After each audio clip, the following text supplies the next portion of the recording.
It has been a decade and a half of disappointment and a season full of lows, and yet somehow Week 17 at home against the New England Patriots felt like a new bottom for this Jets team. Welcome to Jets Postgame Live, presented by Audi. Visit your Tri-State Audi dealer to get behind the wheel of yours today. Alongside Bart Scott, Willie Colon, Connor Rogers, I'm Steve Gelbs. And, guys, I pretty much just said it. I don't really know how to be more succinct on air in a thoughtful way, but, this is a Jets team that we understand is outmanned and doesn't necessarily have the talent to compete with the Patriots team, but to be at home in front of at least some of your fans, a lot of Patriots fans out there today, and put together that type of performance for really the fourth consecutive week, it's pretty embarrassing and should really, I think, be a red flag for this organization right now.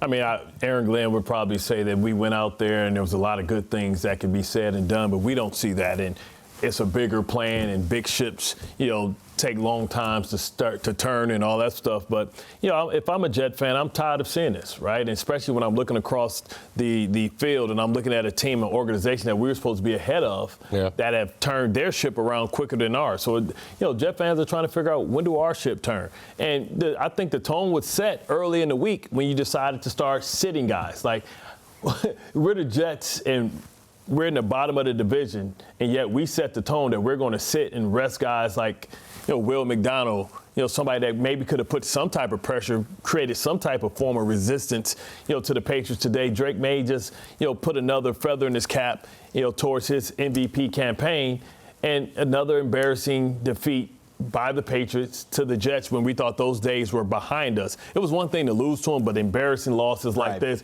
where we looked outmatched, where it looks like the varsity against the varsity against the junior varsity, we thought those days were behind us, and that was because Bill Belichick was no longer there and Vrabel. But this, this tandem of Vrabel and Drake May come back to haunt us even longer if we don't figure out how to get an answer at the quarterback position. The fact that we put Tyrod Taylor down and we didn't start him let us know that the mission was to lose.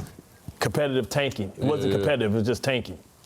Listen, just walked in this game losing 5 of the last 6, and, I've been in this position before. And unfortunately, every man for himself has to be accountable for their level of play, what they put on tape. And as a head coach, they can only say so much, right? I've been around guys where guys pretty much quit because they're worried about the offseason. They don't want to get hurt, and they want to be, they want to have an opportunity to audition somewhere else. And when you have everybody on a different page fighting for different agendas, you're going to have a product like this. And listen, Aaron Glenn, I don't want to say he's not capable of the job, but if he's holding everybody accountable, I hope he starts with himself first. And that's the bottom line. And as a head coach and a new, being a part of a new regime, you gotta pull all the skeletons out the closet. And you gotta have honest conversations with your OC, your DC, and even some of your star players.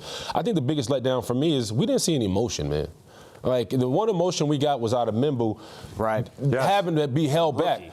By the way, he's your rookie. There's other veterans on that team who have been there, been through the fight, been through the ugly days.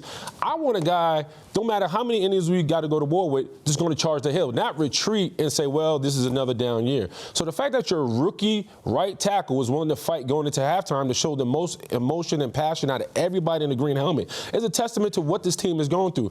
Because if you're Jermaine Sherwood, who's been paid a lot of money, who's your green dot linebacker, you should also be next to Mimble wanting to fight. If you Olu Fashanu, who's a cornerstone in this with this organization, who was drafted first round, you should also be wanting to have a fight.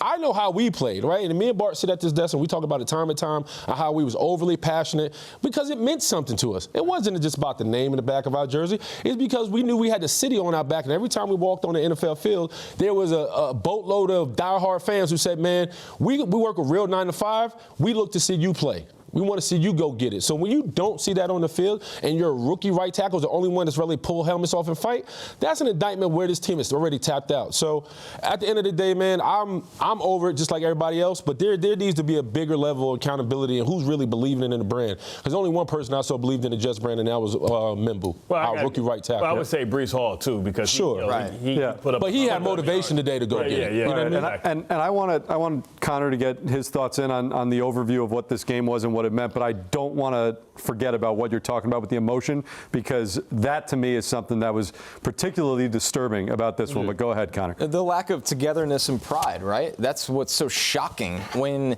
Aaron Glenn was hired, nobody billed him as a mad scientist or a scheme architect, right? He's somebody that was viewed as a leader, a former player, kind of a grittier program. And there's nothing wrong with that, right? There's different approaches to being a head coach in this league. The problem is right now, the promises that he came with, we haven't seen any of it. And all I hear when people that want to defend him, and I get it, right? You want to be optimistic. You want to hope for improvement. But the number one defense I always get is, well, the last couple weeks they're starting Brady Cook and they're shutting players down and they're tanking, right? And listen, no one is denying that. But the main issue I have is, why did they get to that point? Because they started 0-7.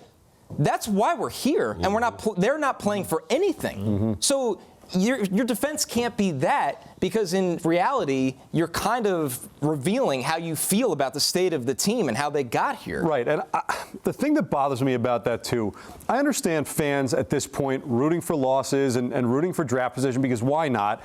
You want the higher draft position. Yeah.